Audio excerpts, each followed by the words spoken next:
कई लोग कह देते तू बोले तो मैं तेरे लिए जान दे दूं, मत दे 5 लाख रुपए दे दे, जान नहीं चाहिए। वो 5 लाख कहां से लाऊंगा, तो अभी तो कह रहा था जान दे दूं।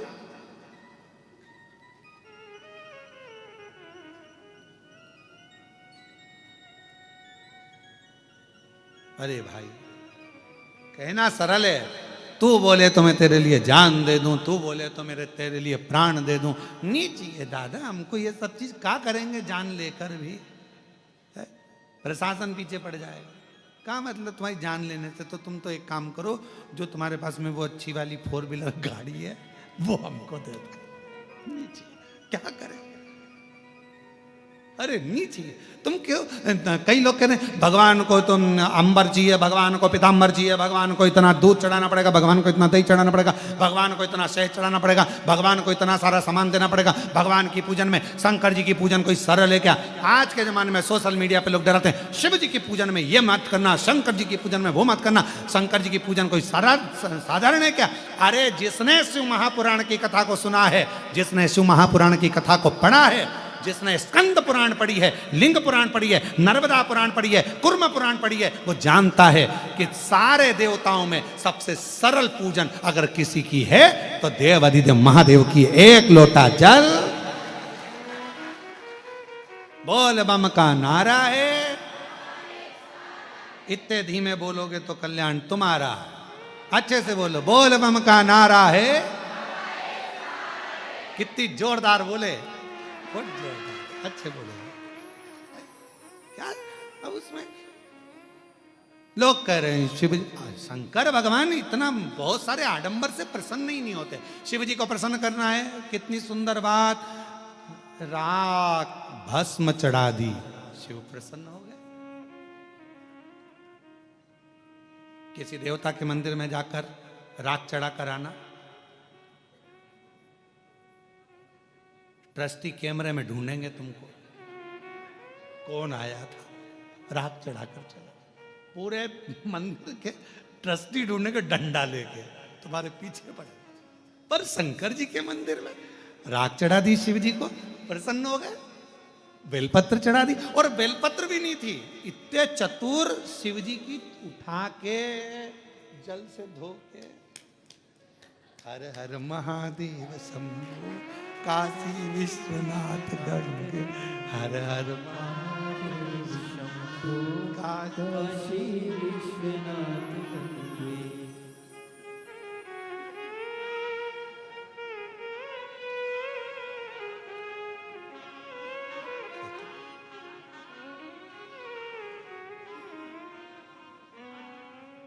और शंकर जी भी इतने खुश, कितना भोला है, मेरे को दे दिया है।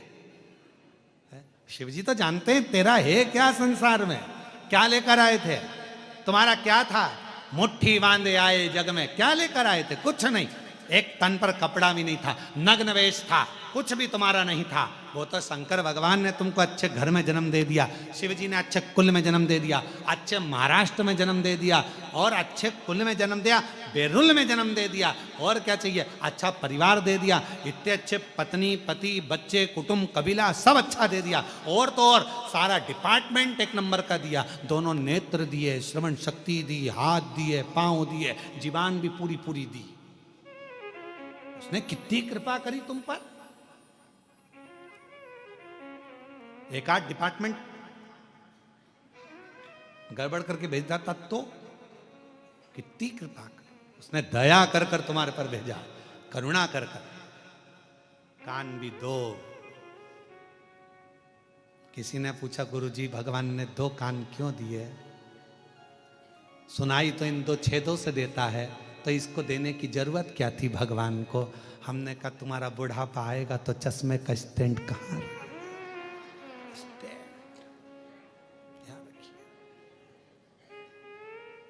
नहीं तो चश्मा रोज बांधना पड़ता, खोलना पड़ता, फिर बांधना पड़ता, फिर खोलना पड़ता, कितनी बड़ी आफत। तो भगवान ने 2 स्टैंड देकर भेजे हैं तेरे बुढ़ापे के लिए।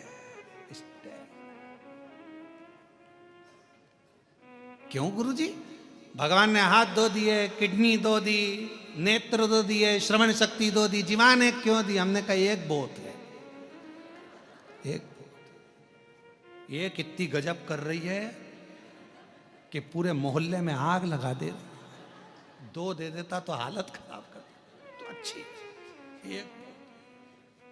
और पूछो बेचारी सासुओं से, तुरंत कह देगी अच्छा है भगवान ने तो कोई एक जीवान दी बहू। और बहू से पूछो सास के लिए, अच्छा हुआ मम्मी तुम्हारी एक जीवान है, नहीं तुम 2-4 होती तो तुम क्या करती। एक है, कृपा है। अब यहां शिव तत्व कह रहा है, भगवान शंकर की कथा कर रही है। भगवान कितना कृपा सागर, कितना दयालु, कितना करुणा सागर। और हम कह दें कि मैं शिव का शिव, मेरा कहने से कुछ नहीं होगा, उसको अपना बनाना पड़ेगा। दक्ष प्रजापति, राजा के दक्ष प्रजापति की एक बेटी थी। वैसे तो 60 कन्याओं का सुंदर सुंदर चरित्र वर्णन आता है उसमें, रति का, प्रसूति का, उसमें रति का, सती का, माता प्रसूति के गर्भ से जन्म बताया गया है। और बहुत सुंदर सुंदर भाव बताया गया, बहुत सुंदर। उसमें एक ब्रह्मा जी द्वारा प्रकट करी गई एक कन्या, जिसको दक्ष प्रजापति को दिया गया, जिसका नाम था स्वधा। क्या नाम है? स्वधा। बड़ी सुंदर कन्या, इतनी सुंदर। दक्ष प्रजापति उस स्वधा नाम की कन्या को खूब आनंद से स्नेह करते, प्रेम करते, उसको बेटी के आनंद में उसको पालन करते। स्वधा भगवान देवाधिदेव महादेव की साली भी लगती है, क्योंकि बड़ सास भी लगती है। क्यों? क्योंकि प्रसूति की एक बेटी सती है, तो माता प्रसूति की एक बेटी स्वधा भी है, रति भी है, रोहिणी भी है, चंद्र को भी आई। ऐसी कई बेटियों का चरित्र दक्ष प्रजापति के यहाँ आता है। आप और हम शिव महापुराण में भगवान देवाधिदेव महादेव के इन पवित्र चरित्रों का स्मरण करते हैं। कई चरित्र। और स्वधा छोटी है, छोटी, पर स्वधा का नियम था। स्वधा का एक नियम था, किसी भी वृक्ष की छांव के नीचे बैठती थी और भगवान शंकर के मंत्र का स्मरण करती थी। नमः शिवाय, ओम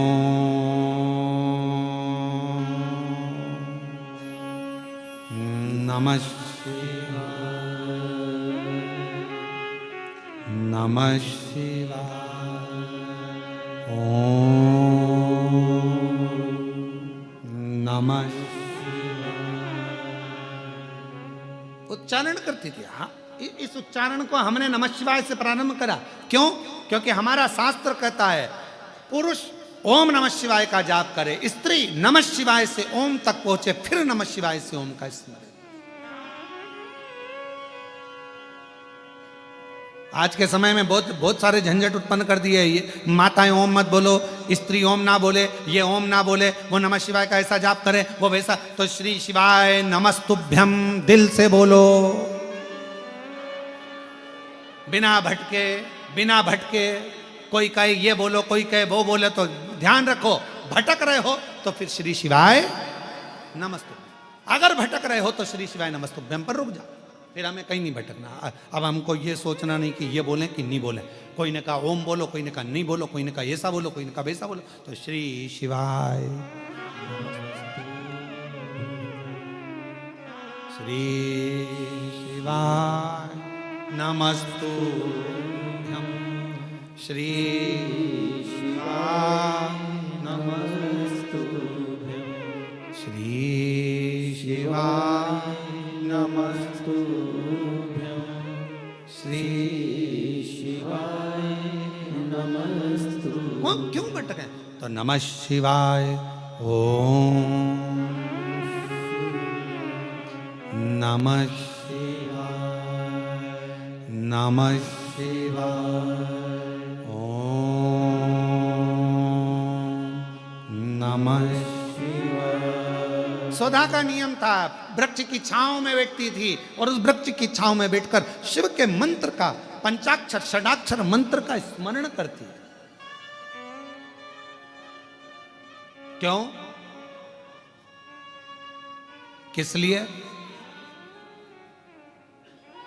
महाराज, हमारे शास्त्र वर्णन करते हैं किसी घर के अंदर बैठकर तप करा तो एक मंत्र का एक फल मिलता है। समझना जरा बहुत अच्छे से, एक मंत्र का एक फल। किसी सरोवर के तट पर जाकर, नदी के तट पर जाकर मंत्र जपा तो एक मंत्र का 10 गुना फल। कितना? 10 गुना। और समझना, किसी तीर्थ में जाकर जपा तो एक मंत्र का 100 गुना फल। किसी ज्योतिर्लिंग में जाकर जपा तो एक मंत्र का 1000 गुना फल। और क्या कहा? बट वृक्ष, पीपल वृक्ष, बेलपत्र वृक्ष, आंवला वृक्ष, शमी वृक्ष, जो पूज्य वृक्ष हैं, पंच पितर के पंच जो वृक्ष कहे गए हैं, इन वृक्ष के नीचे बैठकर यदि मंत्र का जाप एक बार भी किया तो उस वृक्ष में जितनी पत्तियां होती हैं, लाख करोड़ जितनी होगी, उसका पूरा पुण्य एक मंत्र का करोड़ गुना पुण्य प्राप्त हो जाता। नमः शिवाय, ओम नमः शिवाय, नमः शिवाय, ओम नमः शिवाय। करोड़ा गुना, करोड़ों गुना सुधा वृक्ष की छांव में बैठ जाती और मंत्र का उच्चारण करती। नमः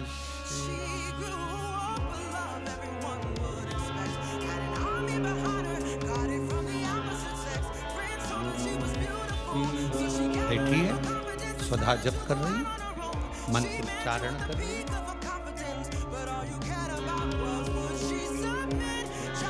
भगवान शिव को याद कर रही।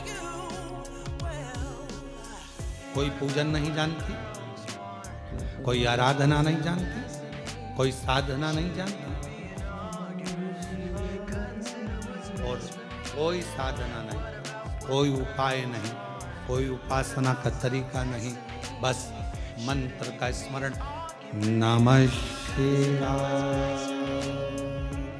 ओम नमः शिवाय। बेटी, भगवान नारायण ने देखा ये तो सुधा है, दक्ष प्रजापति की पुत्री। कितना सुंदर स्वरूप है सुधा का।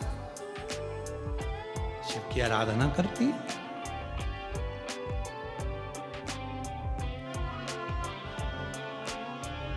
दक्ष प्रजापति की जितनी बेटियां थी, सबको, सबके पुण्य को देखा गया।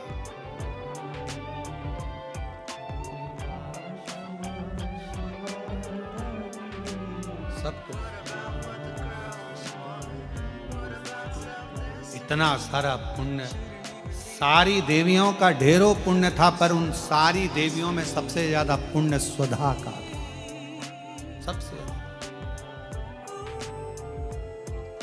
सबसे ज्यादा पुण्य सुधा का।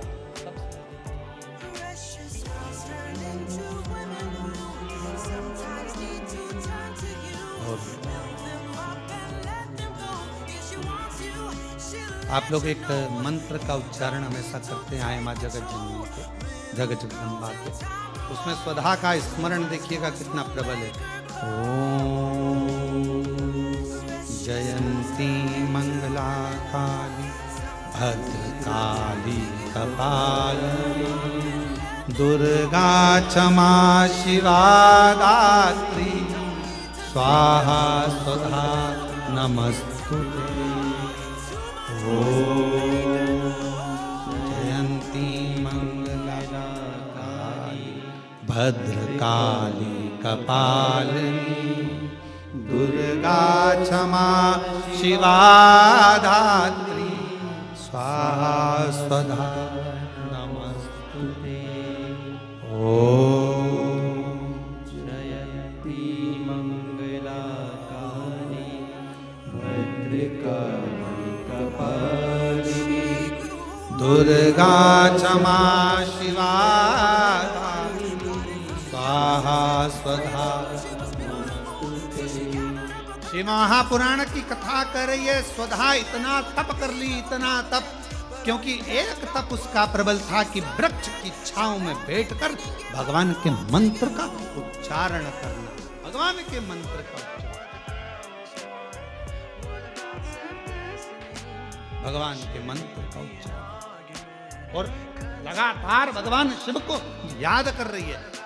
तो फिर निवेदन करूं, घर में बैठकर जपा एक मंत्र एक फल, मंदिर देवालय शिवालय नदी तीर्थ में 1000 फल मिल जाएंगे, तीर्थ में 1000 मिल जाएंगे, पर किसी पंच वृक्ष बट आंवला बेलपत्र पीपल शमी इन वो वृक्ष हैं जिन वृक्ष की छांव में बैठकर यदि एक बार भी आपने मुख से शंकर का नाम लिया है, श्री शिवाय नमस्तुभ्यं कहा है, नमः शिवाय कहा है, ओम नमः शिवाय कहा है, तो उसका फल हजारों हजारों गुना प्राप्त हो।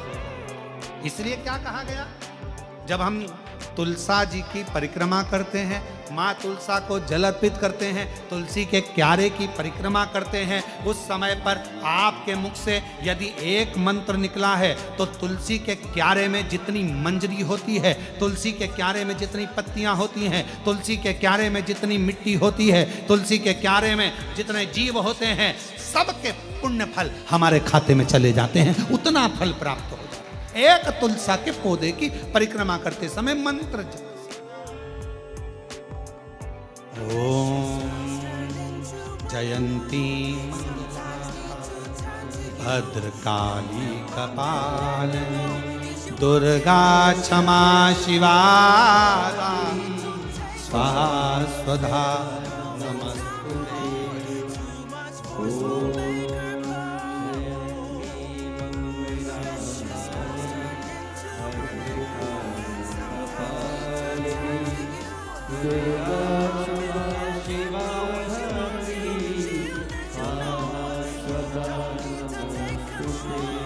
भगवान शिव की उच्चारण कर रही है वृक्ष के नीचे।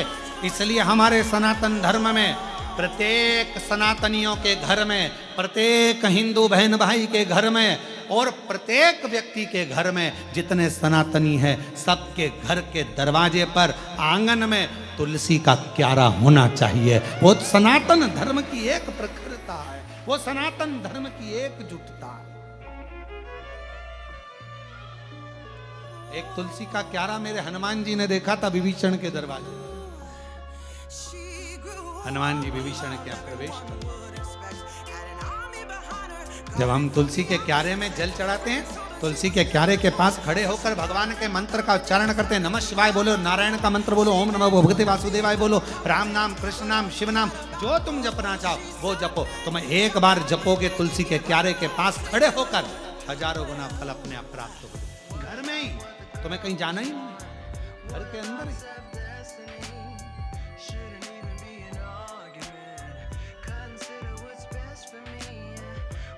तो कितना प्रबल है।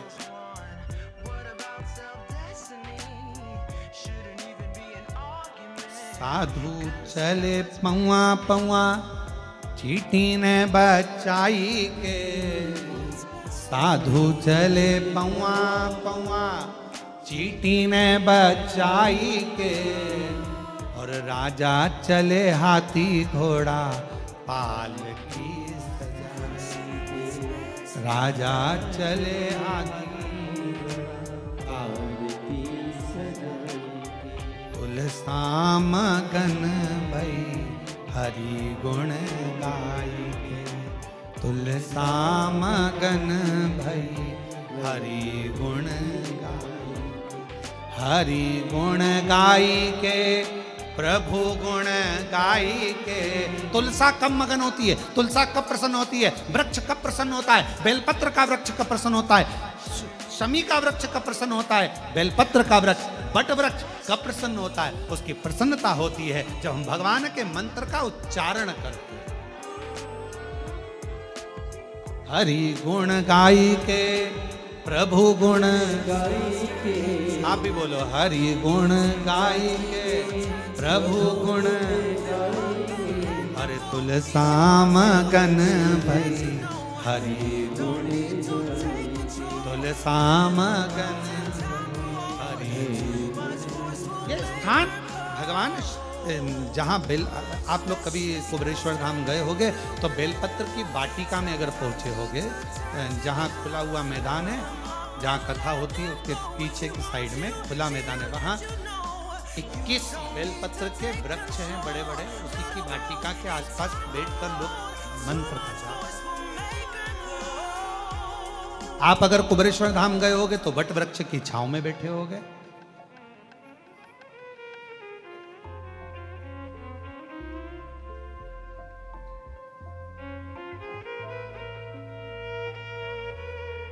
कम से कम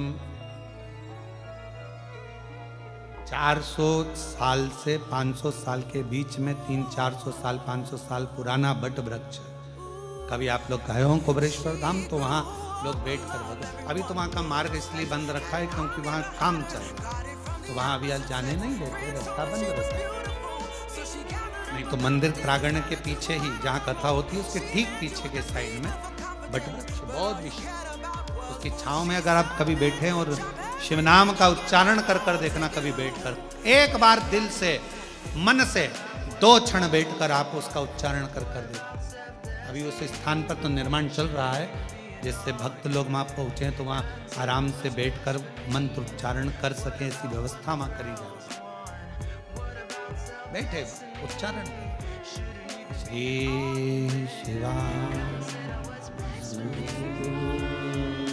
कभी मौका लगे और कभी अभी जब वहाँ का निर्माण पूरा हो जाएगा तब आप लोग जब दर्शन करने उस बट वृक्ष की छांव में, जहाँ बेलपत्रियों का कुंज है, बेलपत्रियों का कुंज जहाँ है 21 वृक्षों का, उसके पास में कभी बैठकर देखिए 2 क्षण, 2 स्मरण कर बैठ। केवल कुबरेश्वर धाम आप गए, जरा मंदिर में दर्शन किया और दर्शन कर कर नहीं, कुबरेश्वर धाम के कुछ स्थान है उसका आप दर्शन करो, वहाँ बैठो, थोड़ा स्मरण करो वहाँ बैठ कर कि आखिर इस धाम की इतनी महत्वता क्यों है, क्यों इतनी महत्वता, क्यों।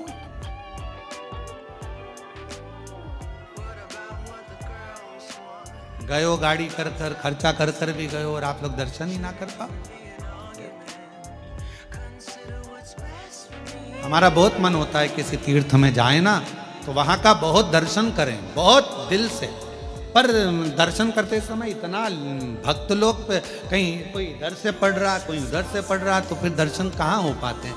आप लोगों को चोट ना लगे, आप लोगों को कष्ट ना लगे तो दर्शन भी कैसे कर पाओ। मन है कि ये भी दर्शन करना है, बावड़ी का दर्शन करना है, इस चीज़ का दर्शन करना है, वो चीज़ का मन करता है। थोड़ी देर कृष्णेश्वर बाबा के आए हैं तो मंदिर में थोड़ी देर बैठकर आराम से एकांत में शिव नाम का जप हो जाए, बाबा से जरा बैठ के बात हो जाए। जैसे वो जी ने लिखा कैसे हो, तो हम भी तो हमारे कृष्णेश्वर बाबा से पूछें, बापू कैसे हो, भाऊ ठीक तो है, बाबा सब बढ़िया है, आनंद है, चांगला है, तो हम भी तो पूछे, हमारा भी तो फर्ज बने कि पूछे कि ना पूछे। पूछा था तो थोड़ा बहुत अब योग है, वो तो भगवान शिव की कृपा। और कहें ये तो कल एक माता जी ने कहा कि हम भी कथा में आना, हमने कहा जगह नहीं है, पर आज तो जीजियों ने गजब करा, दरवाजा ही रोक के खड़ी वहीं पर। फिर हमने ऊपर से इशारा करा हितेश को, हमने कहा हितेश आन दो इनको अंदर, आज बैठ। और वहीं बैठ के भजन गा रही है, वो भोला। और हाथ का इशारा किस पे कर रही थी मालूम है? जितने बाउंसर लगे थे उन पे, भोला सब दुख का।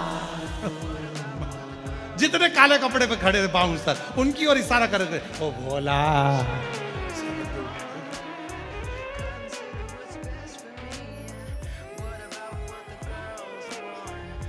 और हम तो कथा में आने के लिए स्नान कर रहे, और इनकी आवाज, वो भोला। स्नान कर कुरा के हम बाहर गए, हमने कहा बात क्या है, आके देखे सर लगी लाइन बाहर, और सब इशारा करके गा रही, भोला। हमने हितेश को बुलाया, हमने कहा बेटा एक काम कर, इनको अंदर ले। कहा गुरुजी हाल में जगह नहीं है। मैंने कहा हाल में नहीं हो, दिल में होना चाहिए, तो ले जा इनको अंदर ले। अब सोचे तो क्या। पर महाराष्ट्र वालों को बहुत बहुत बधाइयां हैं कि अक्टूबर महीने में 2 कथा महाराष्ट्र वासियों को पंडाल में बैठकर सुनने का मौका मिला। पहली कथा 3 अक्टूबर से 9 अक्टूबर तक जलगांव महाराष्ट्र में दिव्य और भव्य शिव महापुराण की कथा। बाबा भृंगी शिव महापुराण की कथा का लाभ अपन वहां बैठकर, पंडाल में बैठकर लाखों शिव भक्त के साथ उस कथा का आनंद लेंगे। कई लोग बाबा से विनती करने के लिए तरस रहे हैं कि पंडाल की भूमि कब मिले, कब बैठें, वहाँ की रच कब हमारे जीवन का कल्याण करे। तो उनके लिए दूसरी कथा 12 से 16 अक्टूबर 5 दिवसीय शिव महापुराण की कथा शिरडी महाराष्ट्र में होगी। शिरडी में बाबा की कृपा से 5 दिवसीय कथा शिरडी में महाराष्ट्र में होगी। कहीं मेरे बाबा को सुनना होगा देवाधिदेव महादेव के सुंदर आनंद के साथ शिरडी में, कहीं बाबा की कृपा से साईनाथ को सुनना होगा, कहीं बाबा की कृपा होगी। तो शिरडी में 5 दिवसीय 12 से 16 अक्टूबर तक कथा, 3 अक्टूबर से 9 अक्टूबर तक जलगांव में कथा, और अक्टूबर के महीने में ही 25 अक्टूबर से 29 अक्टूबर तक धनोरा दुर्ग छत्तीसगढ़ वालों को भी शिव महापुराण की कथा श्रवण करने का सौभाग्य मिला। 2 कथा महाराष्ट्र अक्टूबर में दी है, और 1 कथा दुर्ग वासियों को बहुत बहुत बधाई, धनोरा वालों को, छत्तीसगढ़ के वासियों को, जिनको ये शिव महापुराण की कथा 25 अक्टूबर से 29 अक्टूबर तक श्रवण करने का सौभाग्य छत्तीसगढ़ की धरा पर मिलेगा। ये शिव संग। और अभी सितंबर की जो कथाएं हैं वो ऑनलाइन हैं, आप उसको घर पे बैठकर सुनो। शिव और महादेव नमन चरणों में स्वीकार कीजिए, सबका किया है मेरा भी उद्धार कीजिए, उद्धार कीजिए। है त्रिपुंडधारी, सुधा बेटी, और सुधा बाल्यावस्था से ही वृक्ष की छांव में बैठकर भगवान के मंत्र का उच्चारण कर रहे हैं। उच्चारण, थोड़ा ध्यान देना एक बात को।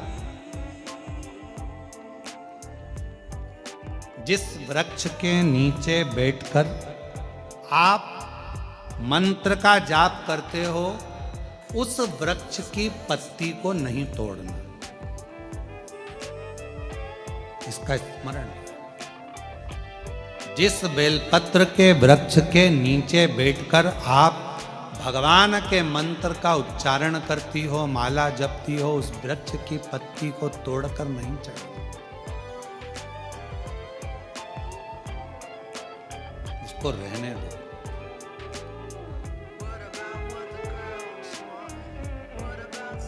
कुबेरेश्वर धाम पर जाओ, चाहे किसी तीर्थ में या तुम्हारे सोसाइटी में, तुम्हारी कॉलोनी में, तुम्हारे मोहल्ले में, कई बार ऐसा प्रश्न आ जाता है, गुरुजी हमारे यहाँ नदी नहीं है, आपने कहा शिवलिंग का विसर्जन करना, थाली को नीचे लेकर जाना, पानी में जब डूब जाए तब, तो क्या हमारे यहाँ पर नदी नहीं, तालाब नहीं, कुआं नहीं, बावड़ी नहीं, हम कैसे विसर्जन करेंगे? तो उनके लिए विसर्जन का क्रम कहा। जिस थाली में भगवान विराजमान है, पूरी पूजन होने के बाद जब विसर्जित हो जाती है, थाली को आप एक साइड कर देते हैं, तब उस थाली में ही जल को चढ़ाना प्रारंभ करो।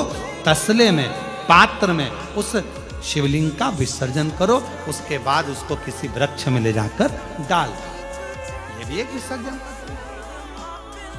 बड़ी बड़ी शहरों में, बड़ी बड़ी सिटियों में नहीं है तालाब, नदी, सरोवर, बावड़ियां, कहाँ जाए ठंडा करने, विसर्जन कर उनके लिए।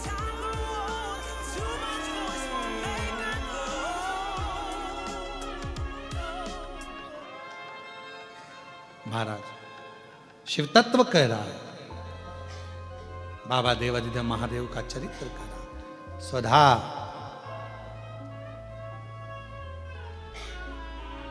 बेटी वृक्ष की छांव में चारण कर रही है, नमः शिवाय, ओ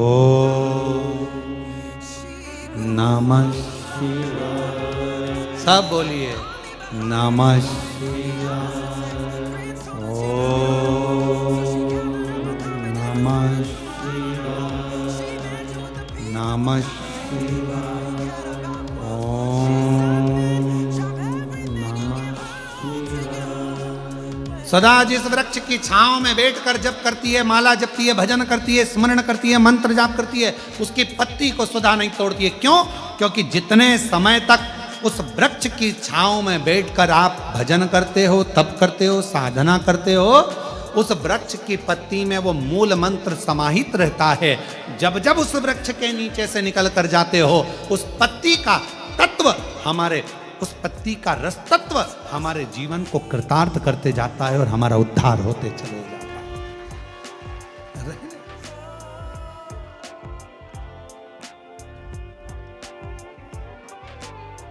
सुधा बड़ी हुई,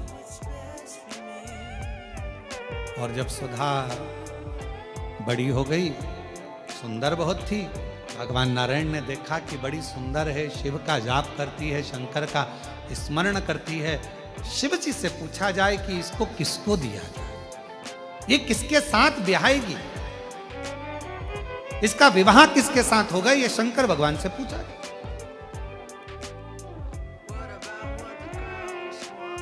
और भगवान देवादिदेव महादेव तो अपनी आनंदमय मस्ती में विराजमान थे।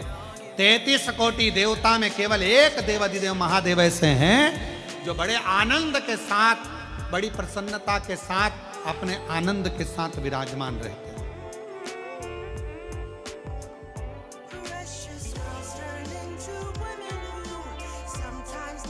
जब लाइफ का बेस्ट चैप्टर चालू होता है ना, तो व्यक्ति अपने शोक करना भूल जाता। जब बेस्ट चैप्टर चालू होता है,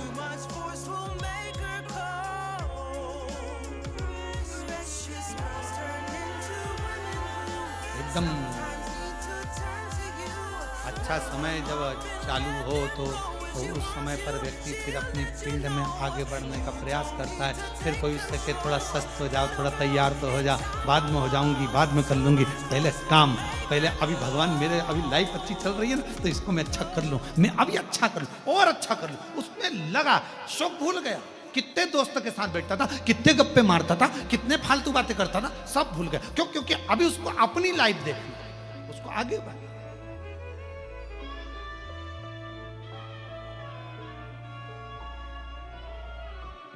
किसी ने बहुत अच्छा कहा है, बुरों की संगत को अगर छोड़ना है तो अपनी क्वालिटी को अच्छा करना प्रारंभ करिए, अपने आप संगत छूट जाएगी।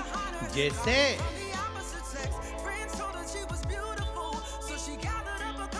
मटर पनीर की सब्जी में सबसे ज्यादा लोग मटर को खाते हैं कि पनीर को? जम के बोलिए, पनीर। छाट छाट के बड़े प्रेम से खा पनीर। क्यों? मटर महंगा है कि पनीर? बोलो बोलो, जरा जम के बोलो। पनीर। तो मटर पनीर की सब्जी में पनीर को वीआईपी बनाया गया, तो वीआईपी पनीर को चुना गया, ठीक है, मटर को छोड़ दिया गया। अब मालूम पड़े आलू मटर की सब्जी हो तो आलू मटर की सब्जी में कौन वीआईपी है? मटर। फिर लोग आलू को एक साइड कर देते हैं, मटर को खाते हैं। इसलिए निवेदन है, दूसरे के साथ में तुम्हारा वीआईपी नेस नहीं आएगा, अपने आप को पनीर और मटर बनाना है। आलू तो कोने में पड़ा रहेगा, जितने तुम वीआईपी बनते चले जाओगे ये बेकार सब छूटते चले जाएंगे और तुम्हारा जीवन अग्रण्य हो।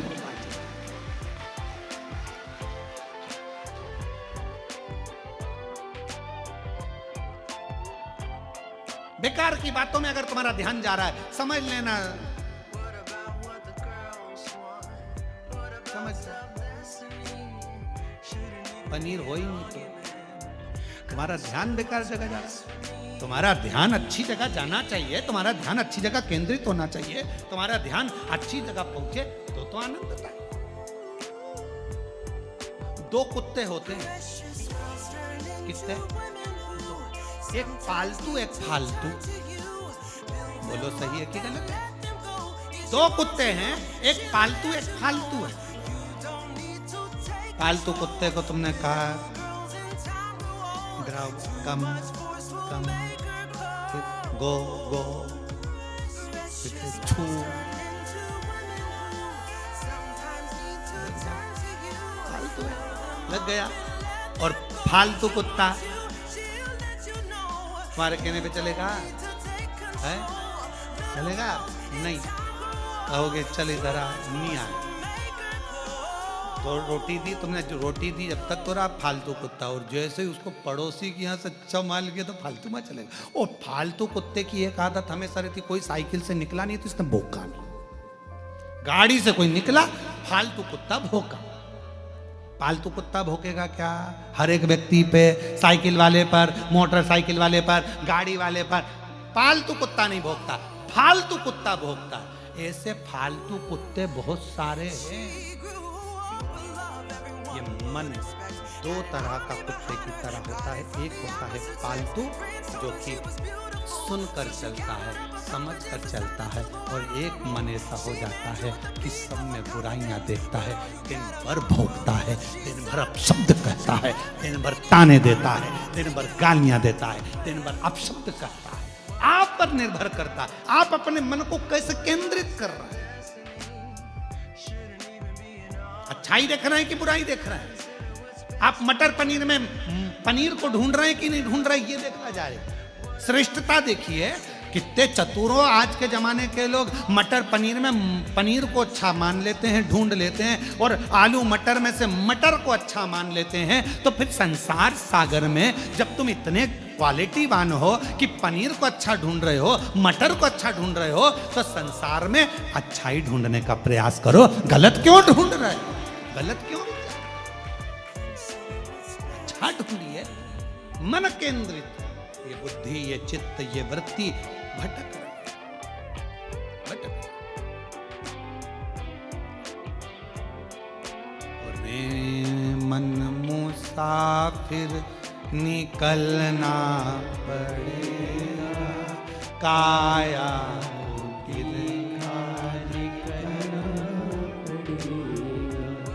भाड़े के क्वार्टर को क्या तू संभाले। ये किराए की खोली है। भाड़े के क्वार्टर तो क्या संभाले, जिस दिन तुझे घर का मालिक निकाले, सांसों का किराया भी भरना पड़ेगा, काया कुटिर कितना इस किराए के मकान को संभालने में लगे हो। खूब सुंदर सजाया धजाया किराए के मकान को, कितना बढ़िया।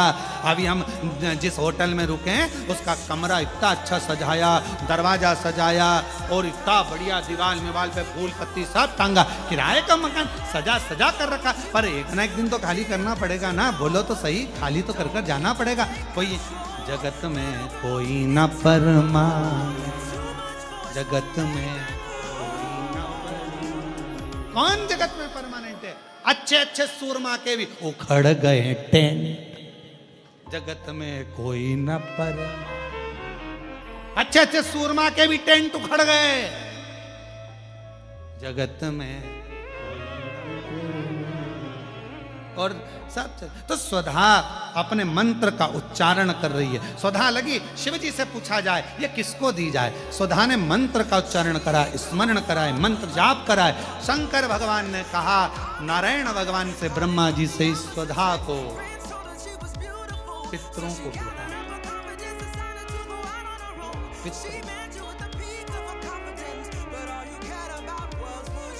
इसको पितरों के साथ विवाहित कर देना चाहिए, पितरों की पत्नी हो जाए। क्यों? इसका पुण्य बड़ा, जप के माध्यम से ये जीवों का कल्याण करती है। तो जब पितरों का स्मरण होगा, कोई ब्राह्मण भोज कराए, पितरों के लिए तर्पण करे, तिलांजलि दे, पिंड दे, भोजन दे, यज्ञ करे, अनुष्ठान करे, यदि स्वधा स्वधा स्वधा 3 बार, स्वधा 4 बार, स्वधा 5 बार, ऐसे स्वधा का यदि 5 बार भी कोई नाम ले लेगा तो उसको पिंड और तर्पण का पुण्य फल पितरों तक पहुंच जाए। स्वधा, इसलिए मां जगतजननी की स्तुति में स्वधा का स्मरण आया। ओम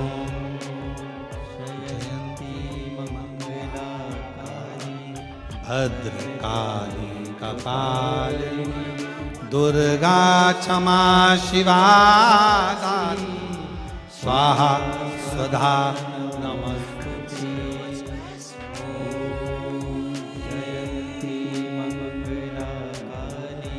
भद्रकाली कपालिनी दुर्गा क्षमा शिवा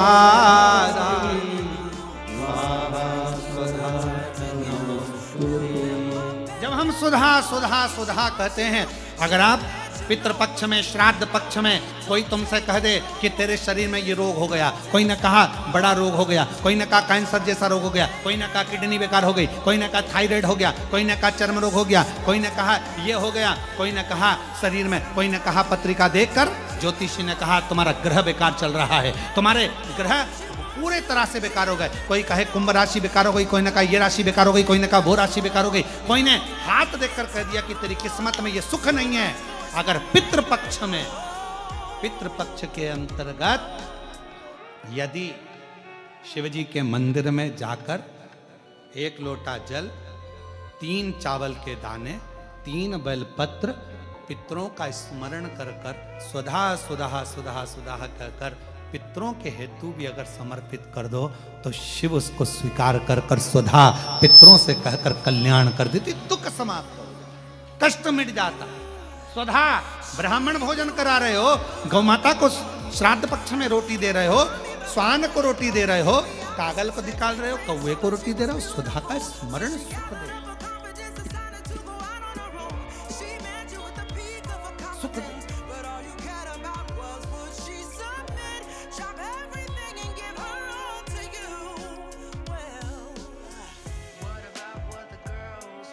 ओम जयंती मंगला भद्रकाली कपालिनी दुर्गा क्षमा शिवा स्वाहा स्वधा नमस्ते स्वाहा स्वधा नमस्ते स्वाहा स्वधा नमस्ते स्वाहा स्वधा स्वधा स्वधा बोल लेने से भी पितृ तृप्त हो जाए। पितृ कितना सुंदर कहा है महाराज। यदि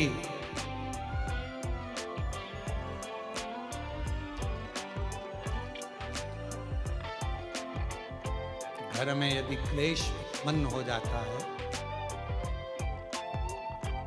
आपका धन, आपकी प्रॉपर्टी, आपकी जमीन, आपका प्लाट, आपका दुकान, आपका पैसा, यदि किसी ने कब्जा कर लिया और छोड़ नहीं रहा, प्रत्येक अमावस्या के दिन पीपल के वृक्ष के नीचे जाकर 2 दीप लगाइए, ठीक है।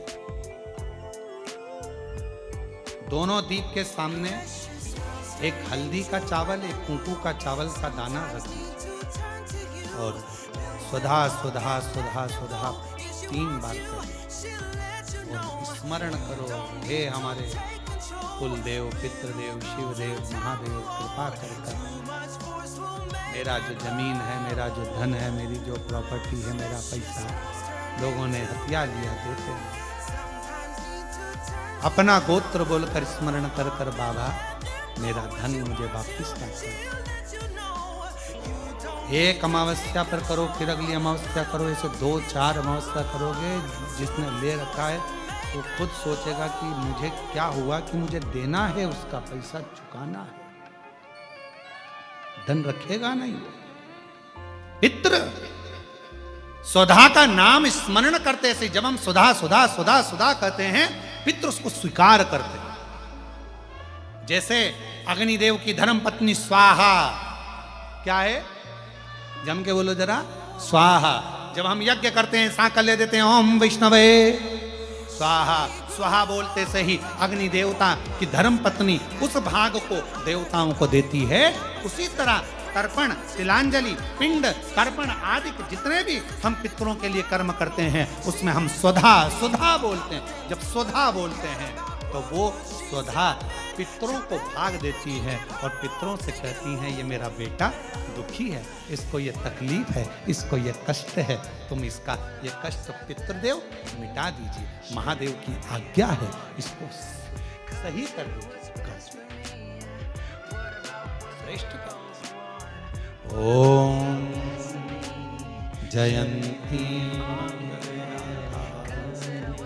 भद्रकाली कपालिनी दुर्गा क्षमा शिवा स्वास्वदा नमोस्तुते। ओम जयंती मंगलाकाली भद्रकाली कपालिनी दुर्गा